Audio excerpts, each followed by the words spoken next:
Bonjour, j'espère que tu vas bien. Je suis Moffette et je suis venue partager avec toi le troisième élément qui pour moi est à l'origine des déserts que nous connaissons. Et cet élément n'est rien d'autre que les actes des autres. Oui, car très souvent nous sommes victimes des actes que d'autres personnes ont posés. Et pour cela, nous allons toujours nous baser sur la parole de Dieu dans le livre de Juges au chapitre 11. C'est l'histoire de Jephthé qui s'est trouvé rejeté par sa famille à cause de sa condition de naissance. Jephthé est né d'un père roi et d'une mère prostituée. Et à la mort de son père, ses frères l'ont rejeté parce qu'ils certainement l'ont trouvé indigne de partager l'héritage de leur père. Certainement toi aussi tu fais face à ce genre de situation. Tu es un enfant hors mariage et à cause de cette condition, tes frères te rejettent. Ou même ton père ne veut pas avoir affaire à toi parce qu'il veut préserver son mariage, il te rejette ou t'abandonne. Ou ta mère s'est remariée et l'homme avec qui elle s'est mariée ne veut pas entendre parler des enfants issus d'une précédente relation. Et pour ça, parce que ta mère tient à son mariage, elle t'abandonne, elle te rejette. Et tu passes par des circonstances, des situations, tu es abandonné, tu te sens mal aimé et c'est compliqué pour toi de gérer ce genre de situation. Et comme deuxième exemple, je vais prendre l'histoire d'Adam, qui est une histoire qui m'interpelle beaucoup et qui, je crois, t'interpellera aussi beaucoup. Cette histoire, c'est l'histoire d'un homme, je voulais dire, qui a pris les éléments que Dieu avait dévoués par interdit. Et à cause de cela, la colère de Dieu s'est abattue sur le peuple Israël, de sorte à ce que lorsqu'ils se sont levés pour aller combattre leurs ennemis, ils n'ont pas eu la victoire. Au retour, Josué, qui était à la tête, a prié Dieu pour savoir pourquoi Dieu leur avait abandonné, et Dieu a fait comprendre qu'il y avait l'interdit au milieu d'eux. Et lorsqu'ils ont fait ce que Dieu leur a commandé de faire, Dieu leur a révélé que c'était cet homme issu de la tribu de Juda qui avait apporté l'interdit dans le camp. Et c'est à cause de l'acte qu'il avait posé que le camp se retrouvait dans cette situation dans laquelle ils étaient.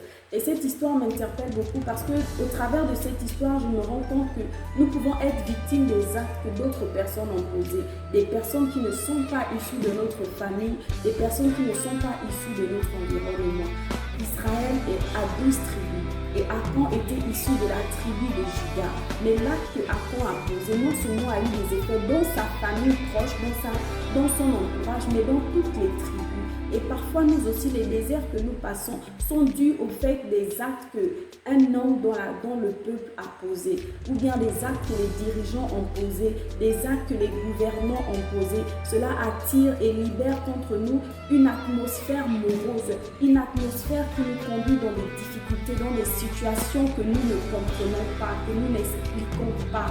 Et le deuxième volet de cette histoire, c'est que Achan qui avait posé l'acte, non seulement lorsque le jugement s'est abattu, non seulement lui, il a été condamné, mais sa famille aussi a été condamnée. On a pris ses fils, on a pris ses filles et on les a brûlés au feu. Ses enfants n'étaient pas avec lui lorsqu'il a posé cet acte. Et ses enfants, jusqu'à ce jour, n'étaient certainement même pas au courant de ce que leur père avait fait. Mais ils se sont retrouvés consumés par le feu à cause de l'acte que leur père avait posé.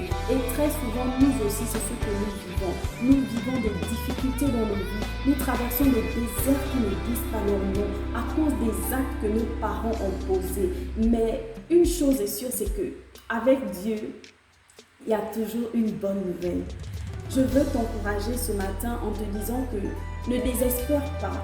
Peu importe les raisons par lesquelles tu traverses, peu importe les éléments à l'origine des déserts que tu traverses, que ce soit à cause d'un homme dans le peuple, dans le pays dans lequel tu vis, qui a posé un acte qui a libéré une atmosphère morose sur ta vie, ou que ce soit à cause des actes que tu as posés. Concernant le peuple, Dieu a dit à Josué, sanctifie le peuple, sanctifie-toi, prie, brise, sors de cette influence au travers de la prière et tu verras comment ton désert prendra fin. Et concernant les héritages maléfiques, la Bible déclare que nous n'entendrons plus dire que les parents ont mangé les raisins verts et les enfants ont eu des dents agacées. Assurément, lève-toi dans la prière. L'Éternel qui est juste devant te délivrera de tout héritage maléfique qui influence ta vie et qui qui alourdissent ta marche, qui te fait traverser le désert, qui te fait connaître des difficultés, qui te fait connaître des situations compliquées. L'Éternel t'en délivrera. J'espère que tu as été pleinement béni par cette portion de parole. Et oui, je te donne encore rendez-vous dans ma prochaine vidéo dans laquelle je ferai avec toi un nouvel élément qui pour moi est à l'origine du désert que nous traversons. Sur ce, que Dieu te bénisse.